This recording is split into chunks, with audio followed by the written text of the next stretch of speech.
મોદી સાહેબનો જ્યારે પણ પ્રચાર હોય અથવા તો અહીંયા આ પ્રચાર માટે આવ્યા હોય કે કંઈ પણ કામથી આવ્યા ત્યારે સર્કિટ હાઉસથી સ્પેશિયલ ઓર્ડર એમના માટે આવવામાં આવે છે આપણી પાસે.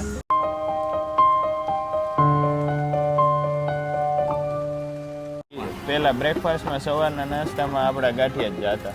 અને અમુક હોટલમાં તો એ લોકોએ લેબલ જ માર્યું છે કે લાબેલા ગાંઠિયા. એટલે એ લોકોને એવું છે કે ગાંઠિયાનું નામ જ લાબેલા.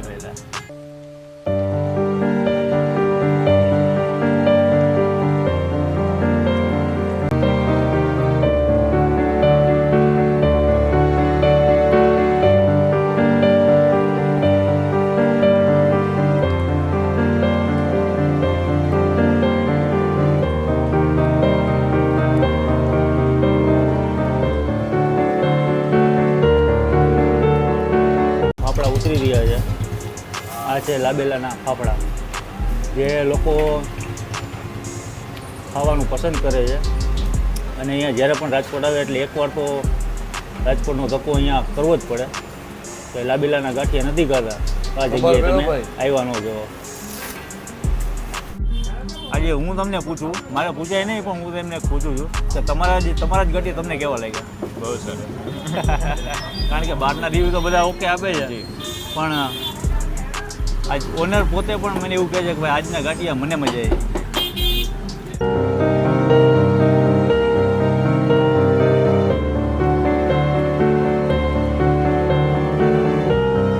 અત્યારે હું છું રંગીલા રાજકોટની અંદર. આજે તમને હું એક એવો વિડીયો બતાવું છું જે વર્ષો જૂનું ચાલતી આવતું જે કહેવાય લાબેલાના ગાંઠિયા. લોકો રાજકોટમાં આવે છે ત્યારે લાબેલાના ગાંઠિયા ખાય જ છે. તમે જો રાજકોટ આવતા હોય ને ગાંઠિયા ન ખાધા હોય તો તમે રાજકોટનો ધક્કો કર્યો ન કહેવાય. અત્યારે વર્ષોથી ચાલતું આવતું 60 વર્ષ જૂનું જે લાબેલાના ગાંઠિયા અહીંયા એટલા અતિ પ્રિય છે ને લોકો સવાર પડે ને લાઈનમાં ઊભા હોય છે. દશેરા હમણાં ગયા ત્યારે પણ એટલી ભીડ હતી ભાઈ. અને અહીંયાના ગાંઠિયા નેતા અભિનેતા ઘણા બધા સેલિબ્રિટીઓ પણ અહીંયા ખાઈ ગયા છે. તો આજે આપણે જઈએ છીએ ગાંઠિયાની મોજ માણવા. અહીંયાના ગાંઠિયાની વિશેષતા શું છે આજે આપણે જોઈએ અને જાણીએ. ચાલો.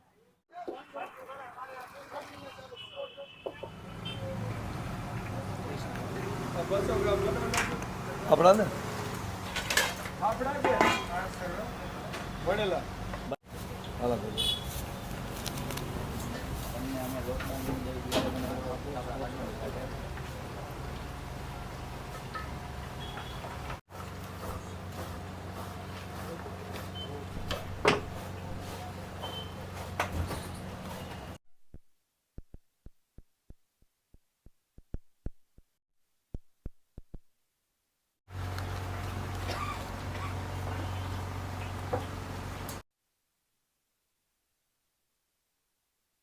અત્યારે હું પહોંચી ગયો છું લાબેલા ગાંઠિયાની અંદર અને મારી સાથે છે સાહેબ. તમારું નામ મને કહો. દેવાંગ ગોંધિયા. દેવાંગભાઈ.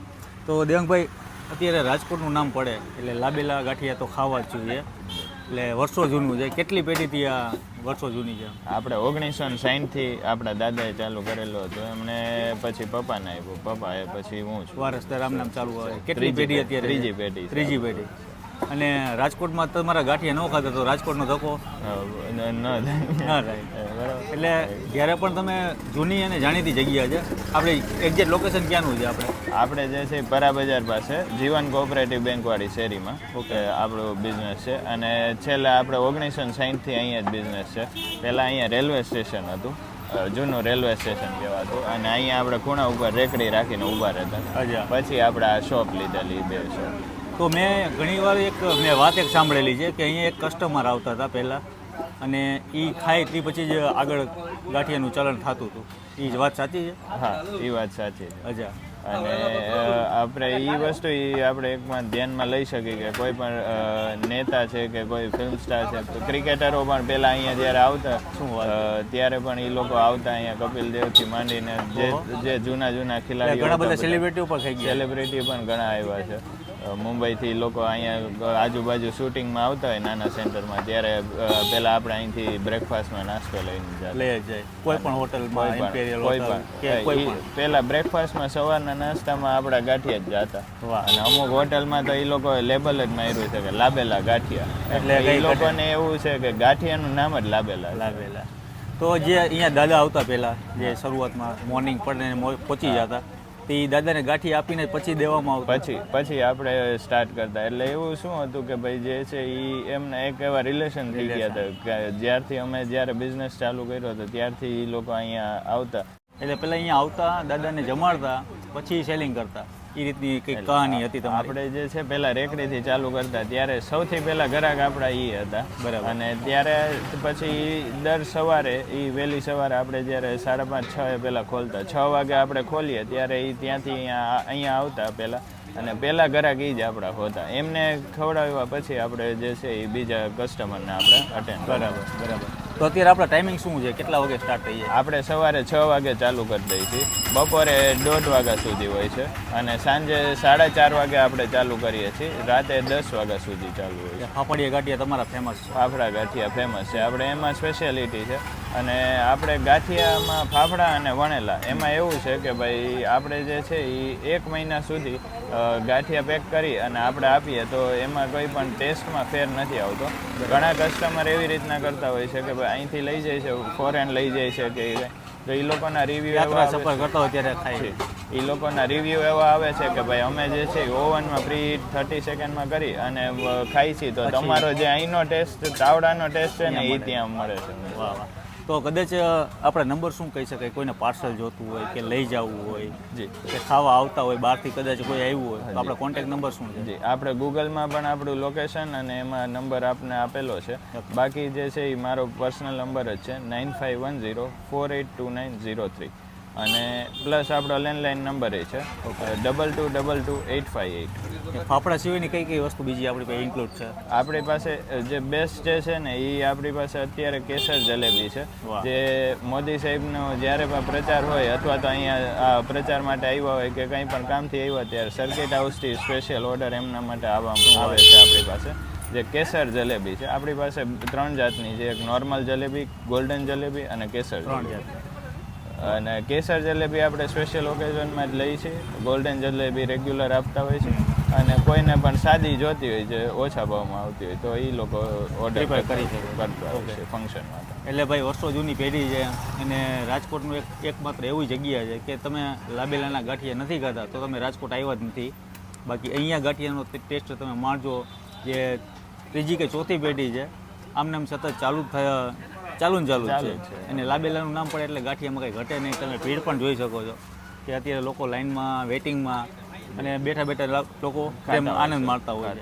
આપણે એક તમને જૂની વાત કરીએ તો આપણે જ્યારે સ્ટાર્ટ કર્યું હતું ત્યારે 10 પૈસામાં ગાંઠિયા વેચતા હતા. બરાબર. અને અત્યારે 400 રૂપિયા કિલો ભાવ છે. ત્યારે આપણે પાસે એવી એક ટોકન સિસ્ટમ હતી કે ભાઈ આપણી પાસે 10 પૈસાના ટોકન હતા, જે આપણે કસ્ટમર પાસેથી પૈસા લેતા અને ટોકનથી આપણે એમને ગાંઠિયા આપતા. એટલે એ વસ્તુ એક સૌથી યુનિક હતી અને એ ઘણી ચર્ચામાં હતી, જે અમને વધારે. તમારા તો ઘણા બધા લેખ છે, પેપરમાં પણ છે, ન્યૂઝમાં પણ આવેલું છે કે ભાઈ લાબેલાના ગાંઠિયા એટલે એમાં કંઈ કેવું નથી પડે એવું. બાકી વન ઓફ ધ બેસ્ટ છે અહીંયાની જગ્યા. અને હવે આપણે દાદા સાથે થોડીક વાતોચીતો કરીએ અને ગાંઠિયાનો આનંદ લઈએ. અત્યારે તમે જે જોઈ શકો છો, અત્યારે લાબેલા ગાંઠિયાના અહીંયાના ઓનર છે, દાદા છે. અત્યારે જે આપણે પહેલાં વાત કરી, દેવાંગભાઈ સાથે વાત કરી હતી, એમના દીકરા છે. દાદા કેમ છો? મજા. તો આજે તમારા ગાંઠિયા ખાવા માટે સ્પેશિયલ અમે આવ્યા છે. અને આજના ગાંઠિયા તમે જે લાબેલાના ગાંઠિયા નથી ખાતા તો રાજકોટનો ધક્કો તમારો વસૂલ ન કહેવાય. એવી શું ખાસિયત છે દાદા આપણે ગાંઠિયાની? વર્ષોથી બનાવીએ બાપા, બાપુજી ફેમિલી ઓલો આપ્યું ફોર્મ્યુલા એમ. બરાબર. કોણ કોણ દાદા ખાઈ ગયું છે અહીંયા? મોટા મોટા નેતાઓ, અભિનેતાઓ? વાજપેયી ખાઈ ગયા. બરાબર. શંકરસિંહ વાઘેલા ખાય. અચ્છા. પછી ઓલા ક્રિકેટમાં ઓલો હતો ના રમણ લાંબા. રમણ લાંબા. અચ્છા. એ તો બધા સેલિબ્રિટીઓ ને અભિનેતાઓ બધા અહીંયા હા પેલા બહુ આવતા ગાંઠિયા ખાઈને બેઠા છે. હા. તો અત્યારે તમારા ગાંઠિયા, જલેબી એ અમને ખવડાવો. હા. અહીંયા કસ્ટમર ચાલુ હોય છે અને સવાર પડે લોકોની ભીડ લાગતી હોય છે. અને ગાંઠિયા અહીંયા આપવામાં આવે છે એક પેપર સિસ્ટમ છે, જે કાર્બન પણ ન આવે એને ધ્યાનમાં રાખીને આપવામાં આવે છે વર્ષોથી. જો કેસર જલેબી છે, ખમણ છે, અને અત્યારે આવી ગયો છે પપૈયાનો સંભારો. આપણી ડીશ થઈ ગઈ છે તૈયાર. વાહ દાદા વાહ. આપણી જો આ પ્લેટ આવી ગઈ છે, ગાંઠિયાની આજે મોજ માણીએ. અત્યારે અમારી ગાંઠિયાની જે કહેવાય ડીશ તૈયાર થઈ ગઈ છે. અત્યારે જે કહેવાય પોચા પોચા રૂ જેવા ગાંઠિયા આરપાર દેખી શકે એવા ગાંઠિયા છે. અને સાથે જલેબી છે, ખમણ છે, પપૈયાનો સંભારો છે અને મરચાં અહીંયા આવી રીતના આપવામાં આવે છે અને લોકો પ્રેમથી જમતા હોય છે. તો દેવાંગભાઈ, આજે તમે પણ અમારી સાથે આનંદ લ્યો અને ફાફડા ગાંઠિયાનો મોજ માણીએ. આજે ઘણીવાર આજે ઓનર હોવા છતાં પણ ફર્સ્ટ ટાઈમ આજે આપણી સાથે આજે હું તમને પૂછું, મારે પૂછાય નહીં પણ હું તમને પૂછું છું કે તમારા જ ગાંઠિયા તમને કેવા લાગ્યા? બહુ સરસ. કારણ કે બહારના રિવ્યૂ તો બધા ઓકે આપે છે, પણ આજ ઓનર પોતે પણ મને એવું કહે છે કે ભાઈ આજના ગાંઠિયા મને મજા આવી. ખરેખર જે આમાં મરી મસાલા એડ કર્યા છે અને તમારી જે આખી જૂનવાણી પદ્ધતિથી ચાલતું આવતું આ વ્યવસાય જી આમને આમ કન્ટિન્યુ જળવાઈ રહે જી અને અહીંયા લોકો પ્રેમથી જમે છે, મજા આવે છે. જ્યારે પણ તમે આ બાજુ વિઝિટ કરો ત્યારે ચોક્કસથી લાબેલાના ગાંઠિયા ખાવા જરૂરથી આવજો. દેવાંગભાઈ પણ છે, એમના ફાધર પણ છે અને તમારા દાદાનું નામ શું હતું? છગનભાઈ. છગન બાપા. એ દાદાએ અત્યારે હમણાં વાત કરી કે દાદા મૂકી ગયા છે અને અત્યારે અમે કરતા આવીએ છીએ. જી તો આ આમની કહાની હતી. અને આજનો વિડીયો તમને ગમ્યો હોય તો વિડીયોને લાઈક કરો, શેર કરો, સબસ્ક્રાઈબ કરો. ત્યાં સુધી જય માતાજી, જય મોગલ, જય શ્રી કૃષ્ણ, જય દ્વારકાધીશ.